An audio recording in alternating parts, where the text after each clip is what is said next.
Good evening, and welcome to the penultimate chapter of Fanny Burney's Cecilia. We are on page 909. Chapter 9. A Tribute. Meanwhile, Cecilia went through very severe discipline, sometimes strongly opposing it, at other times scarce sensible what was done to her. The whole of the next day passed in much the same manner, neither did the next night bring any visible alteration. She had now nurses and attendants even more than sufficient, for Delvile had no relief but from calling in more help. His terror of again seeing her increased with his forbearance. The interview which had already passed had almost torn him asunder, and losing all courage for attempting to enter her room, he now spent almost all his time upon the stairs which led to it. Whenever she was still, he seated himself at her chamber door, where, if he could hear her breathe or move, a sudden hope of her recovery gave to him a momentary ecstasy that recompensated all his sufferings. But the instant she spoke, unable to bear the sound of so loved a voice uttering nothing but the incoherent ravings of lightheadedness, he hastened downstairs, and flying out of the house, walked in the neighbouring streets, till he could again gather courage to inquire or to listen how she went on. The following morning, however, Dr. Lyster came, and every hope revived. He flew to embrace him, told him instantly his marriage with Cecilia, and besought him by some superior effort of his extraordinary abilities to save him the distraction of her loss. "My good friend," cried the worthy doctor, "what is this you ask of me? And how can this poor young lady herself want advice more than you do? Do you think these able physicians actually upon the spot, with all the experience of full practice in London to assist their skill, want a petty doctor out of the country to come and teach them what is right?" "I have more reliance upon you," cried Delvile, "than upon the whole faculty. Come, therefore, and prescribe for her. Take some new course." "Impossible, my good sir, impossible. I must not lose my wits from vanity, because you have lost yours from affliction. I could not refuse to come to you when you wrote to me with such urgency, and I will now go and see the young lady, as a friend, with all my heart. I am sorry for you at my soul, Mr. Mortimer. She is a lovely young creature, and has an understanding for her years and sex unequalled." "Never mention her to me," cried the impatient Delvile. "I cannot bear it. Go up to her, dear doctor, and if you want a consultation, send, if you please, for every physician in town." Dr. Lyster desired only that those who had already attended might be summoned, and then, giving up to his entreaties the accustomed ceremonial of waiting for them, he went to Cecilia. Delvile did not dare accompany him, and so well was he acquainted with his plainness and sincerity, that though he expected his return with eagerness, he no sooner heard him upon the stairs, than, fearing to know his opinion, he hastily snatched up his hat, and rushed vehemently out of the house to avoid him. He continued to walk about the streets, till even the dread of ill news was less horrible to him than this voluntary suspense, and then he returned to the house. He found Dr. Lyster in a small back parlour, which Mrs. Wyers, finding she should now be well paid, had appropriated for Delvile's use. Delvile, putting his hand upon the doctor's shoulder, said, "Well, my dear Dr. Lyster, you still, I hope—" "I wish I could make you easy," interrupted the doctor. "Yet, if you are rational, one comfort at all events I can give you. The crisis seems approaching, and either she will recover, or before tomorrow morning—" "Don't go on," cried Delvile, with mingled rage and horror. "I will not have her days limited. I sent not for you to give me such an account." And again he flew out of the house, leaving Dr. Lyster unaffectedly concerned for him, and too kind-hearted and too wise to be offended at the injustice of immoderate sorrow. In a few minutes, however, from the effect rather of despair than philosophy, Delvile grew more composed, and waited upon Dr. Lyster to apologize for his behaviour. He received his hearty forgiveness, and prevailed upon him to continue in town till the whole was decided. About noon, Cecilia, from the wildest rambling and most perpetual agitation, sunk suddenly into a state of such utter insensibility, that she appeared unconscious even of her existence, and but that she breathed, she might already have passed for being dead. When Delvile heard this, he could no longer endure even his post upon the stairs. He spent his whole time in wandering about the streets, or stopping in Dr. Lyster's parlour to inquire if all was over.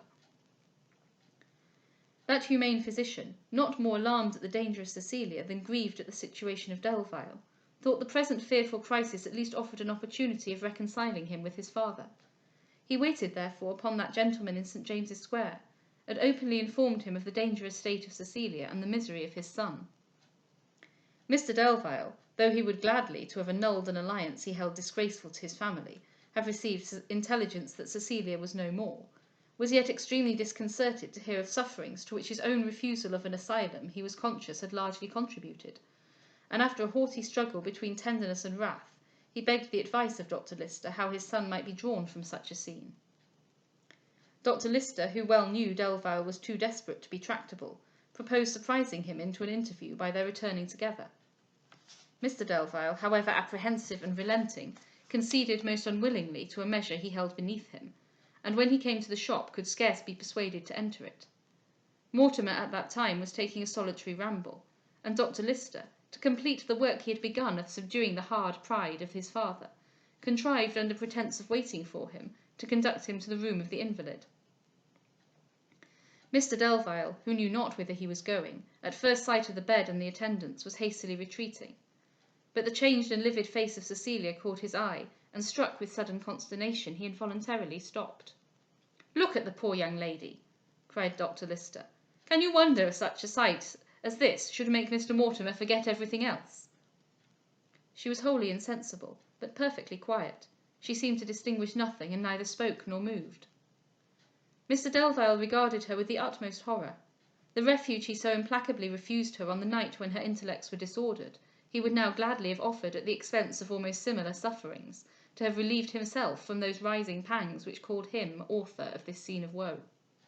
His pride, his pomp, his ancient name, were now sunk in his estimation, and while he considered himself the destroyer of this unhappy young creature, he would have sacrificed them all to have called himself her protector. Little is the boast of insolence when it is analysed by the conscience. Bitter is the agony of self-reproach where misery follows hardness of heart. Yet, when the first painful astonishment from her situation abated, the remorse she excited being far stronger than the pity, he gave an angry glance at Dr Lyster for betraying him into such a sight, and hastily left the room. Delvile, who was now impatiently waiting to see Dr Lyster in the little parlour,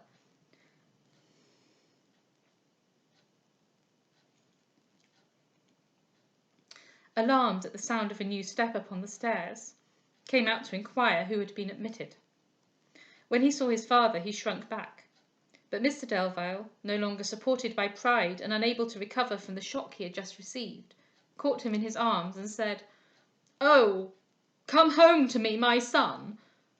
This is a place to destroy you." "Ah, sir," cried Delvile, "think not of me now. You must show me no kindness. I am not in a state to bear it." And forcibly breaking from him, he hurried out of the house. Mr Delvile, all the farther awakened in his bosom, saw his departure with more dread than anger, and returned himself to St James's Square, tortured with parental fears, and stung by personal remorse, lamenting his own inflexibility, and pursued by the pale image of Cecilia. She was still in this unconscious state, and apparently as free from suffering as from enjoyment, when a new voice was suddenly heard without, exclaiming, "Oh, where is she? Where is she? Where is my dear Miss Beverley?" And Henrietta Belfield ran wildly into the room.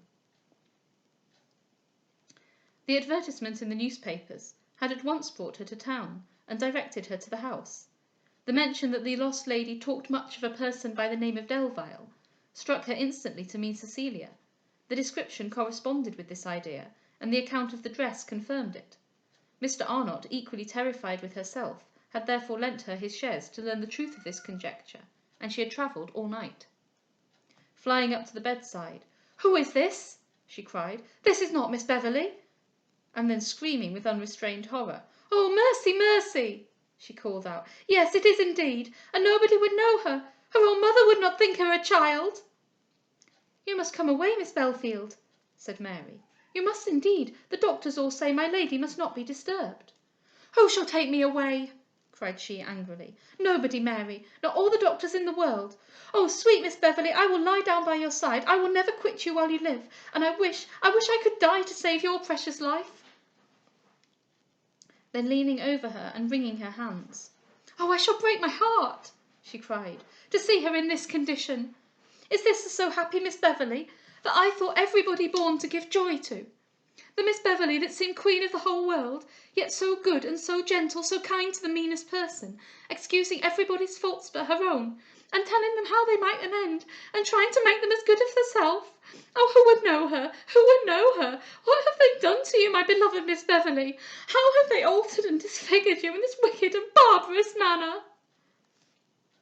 In the midst of this simple yet pathetic testimony to the worth and various excellencies of Cecilia, Dr. Lyster came into the room. The women all flocked around him, except Mary, to vindicate themselves from any share in permitting this newcomer's entrance and behaviour. But Mary only told him who she was, and said that if her lady was well enough to know her, there was nobody she was certain she would have been so glad to see. "Young lady," said the doctor, "I would advise you to walk into another room until you were a little more composed." "Everybody, I find, is for hurrying me away," cried the sobbing Henrietta, whose honest heart swelled with its own affectionate integrity. "But they might all save themselves the trouble, for go I will not." "This is very wrong," said the doctor, "and must not be suffered. Do you call it friendship to come about a sick person in this manner?" "Oh, Miss Beverley," cried Henrietta, "do you hear how they all upbraid me? How they all want to force me away from you, and to hinder me even from looking at you? Speak for me, sweet lady, speak for me yourself. Tell them the poor Henrietta will not do you any harm. Tell them she only wishes just to sit by you and to see you. I will hold by this dear hand. I will cling to it till the last minute, and you will not, I know you will not, give orders to have it taken away from me." Dr. Lyster, though his own good nature was much affected by this fond sorrow, now half angrily represented to her the impropriety of indulging it. But Henrietta, unused to disguise or repress her feelings, grew only more violent, the more she was convinced of Cecilia's danger. "Oh, but look at her!" she exclaimed, "and take me from her if you can. See how her sweet eyes are fixed. Look but what a change in her complexion. She does not see me, she does not know me, she does not hear me. Her hand seems quite lifeless already, her face is all fallen away. Oh, but I had died 20 deaths before I had lived to see this sight. Poor wretched Henrietta, thou hast now no friend left in the world. Thou mayest go and lie down in some corner, and no one will come and say of thee a word of comfort." "This must not be," said Dr. Lyster. "You must take her away." "You shall not," cried she desperately. "I will stay with her till she has breathed her last, and I will stay with her still longer. If she was to speak to you at this moment, she would tell you that she chose it. She loved the poor Henrietta, and loved to have her near her, and when she was ill and in much distress, she never once bid me leave her room. Is it not true, my sweet Miss Beverley? Do you not know it to be true? Oh, look not so dreadfully. Turn to your unhappy Henrietta, sweetest, best of ladies. Will you not speak to her once more? Will you not say to her one single word?" Dr. Lyster now grew very angry, and telling her such violence might have fatal consequences, frightened her into more order and drew her away himself. He had then the kindness to go with her into another room, where, when her first vehemence was spent, his remonstrances and reasoning brought her to a sense of the danger she might occasion, and made her promise not to return to the room till she had gained strength to behave better. When Dr. Lyster went again to Delvile, he found him greatly alarmed by his long stay. He communicated to him briefly what had passed, and counselled him to avoid increasing his own grief by the sight of what was suffered by this unguarded and ardent girl. Delvile readily assented, for the weight of his own woe was too heavy to bear any addition. Henrietta now, kept in order by Dr. Lyster, contented herself with only sitting upon the bed, without attempting to speak, and with no other employment than alternately looking at her sick friend, and covering her streaming eyes with her handkerchief, from time to time quitting the room wholly, for the reason of sobbing at liberty and aloud in another. But in the evening, while Delvile and Dr. Lyster were taking one of their melancholy rambles, a new scene was enacted in the apartment of the still senseless Cecilia. Albany suddenly made his entrance into it, accompanied by 3 children, 2 girls and 1 boy, from the ages of 4 to 6, neatly dressed, clean and healthy. "See here," cried he as he came in, "see here what I have brought you. Raise your languid head, and look this way. You think me rigid, an enemy to pleasure, austere, harsh, and a forbidder of joy. Look at this sight, and see the contrary. Who shall bring you comfort, joy, pleasure like this? 3 innocent children, clothed and fed by your bounty. Henrietta and Mary, who both knew him well, were but little surprised at anything he said or did, and the nurses presumed not to interfere but by whispers. Cecilia, however, observed nothing that passed, and Albany, somewhat astonished, approached nearer to the bed. "Wilt thou not speak?" he cried. "She can't, sir," said one of the women. "She's been speechless many hours." The air of triumph with which he had entered the room was now changed into disappointment and consternation. For some minutes he thoughtfully and sorrowfully contemplated her, and then with a deep sigh said, "How will the poor rue this day?" Then turning to the children, who, awed by this scene, were quiet from terror. "Alas," he said, "ye helpless babes, ye know not what you have lost. Presumptuously we came, unheeded we must return. I brought you to be seen by your benefactress, but she is going where she will find many such." He then led them away, but suddenly coming back, "I may see her perhaps no more. Shall I not then pray for her? Great and awful is the change she is making. What are human revolutions? How pitiful, how insignificant compared with it. Come, little babies, come. With gifts has she often blessed you, with wishes bless her. Come, let us kneel round her bed. Let us all pray for her together. Lift up your innocent hands, and for all of you I will speak." He then made the children obey his injunctions, and having knelt himself, while Henrietta and Mary instantly did the same, "Sweet flower," he cried, "untimely cropped in years, yet in excellence mature, early decayed in misery, yet fragrant in innocence, gentle be thy exit, for unsullied have been thy days. Brief be thy pains, for few have been thy offences. Look at her, sweet babes, and bear her in your remembrance. Often will I visit you and revive the solemn scene. Look at her, ye also who are nearer to your end. Ah, will you bear it like her?" He paused, and the nurses and Mrs. Wyers, struck by this call and moved by the general example, crept to the bed and dropped on their knees almost involuntarily. "She departs," resumed Albany, "the envy of the world, while yet no guilt had seized her soul and no remorse had marred her peace. She was the handmaiden of charity, and pity dwelt in her bosom. Her mouth was never opened but to give comfort. Her footsteps were followed by blessings. Oh, happy in purity!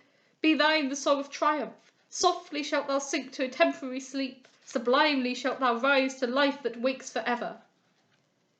He then got up, took the children by their little hands, and went away. End of a rather shorter chapter. I have to say, I think I could have done without the final scene. It points forwards to some of the more turgid sentimentality of Dickens. I can't help feeling that Dickens must have been terribly influenced by Fanny Burney in so many ways. I think last night's episode was so long and detailed I didn't really want to say anything. And of course tomorrow's episode will be the final episode, and so there'll be, I guess, other things to say. I suppose, I think the bits that get me in these episodes, I think there are two things. The first is the moments that really strike me are when things that Cecilia has done for other people, or rather the people Cecilia has helped, return to help her. And it's just, narratively, it just makes so much sense that somebody who, in the face of all temptation to use her money selfishly, has persisted in doing good, even to those who don't deserve it. And at the moments when she is most in need herself, it is those people who have helped her who she helped, rather, who then help her. And in terms of, I suppose, karma and composition of the text, that is just very pleasing.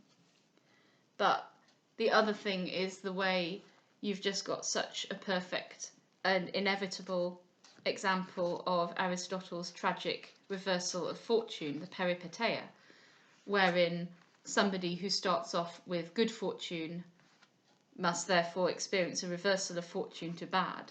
I mean, equally, somebody who starts off with bad fortune experiences a reversal of fortune to good. It just feels inevitable that this has to happen, that if Cecilia has all her money, and it is about what it is to be a woman with independent means, the only possible conclusion is that she loses all her money. That's what you have to do in the fiction as a narrative, and it's been foreshadowed by Albany, who has constantly said, you will come to woe. This is your fate. So he's acting as a kind of Greek chorus, pointing ahead to what's going to happen to her and what she should be doing, and commenting on the action. So it's just very well constructed, I guess. But similarly, we saw also in this episode another bit of from Aristotle's view of tragedy, the anagnorisis, the recognition.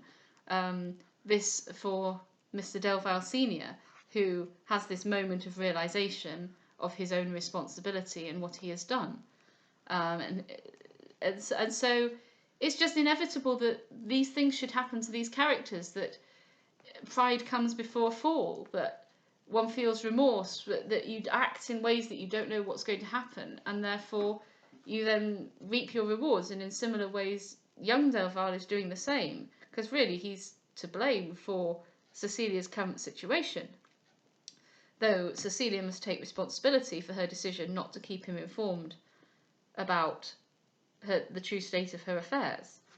I mean, but Delvile is very weak at the moment. He's increasingly weak. He literally can't pick Cecilia up in the previous chapter, a symbol of his absolute weakness and impotence. And another way in which their gender roles, Cecilia is the provider and the person who makes the decisions. He's always saying, make my decisions for me. And he is portrayed as weak and dependent, which is very interesting. And that, in many ways, a happy ending for Cecilia would have been she stays in her own house with all her money and Henrietta Belfield, and does good to the poor, and is cherished and beloved by everyone who knows her. That would be a happy ending. And yes, she's romantically disappointed, but hey, this compromise, this is not happy. I mean, obviously, she should not have married. It's like, as the moment she made the decision to marry Delvile, she loses everything. She loses her power, her independence, her fortune. And I think it's interesting to think about what Burney is saying about female independence and agency and relationships here. I think Cecilia is in many ways a radical novel, or could be. Of course, we don't know how it ends. So it's quite interesting to pause at this point and think about what the story is telling us. Because at least at this point, it's a tragedy. It's a tragedy where Cecilia has not deserved this, unless we think she is being punished for being an independent, virtuous, rich woman who doesn't need to be married, and for certain decisions she's made. But that's a bit dubious too. That's a bit difficult to deal with.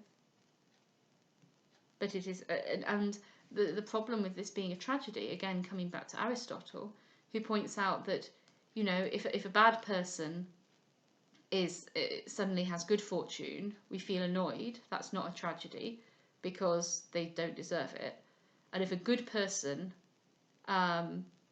gets destroyed, that's just sad. And at the moment, this is just sad. So there are definitely tragic elements, but has Cecilia really deserved it? What is her pride that she has fallen from? Wealth, yes, but in terms of her character, she hasn't deserved it. So as a tragedy, it's lacking at this point. Not for Mr. Delvile, or young Delvile, I think, but for Cecilia, yes. So anyway, that's my literary ramblings for the evening. I'm sure there will be more after we finish the book tomorrow. And as always, thank you for sticking with me for over 70 episodes. And I don't even want to think about how many hours that is. If you've got this far, well done. The end is in sight. Good night.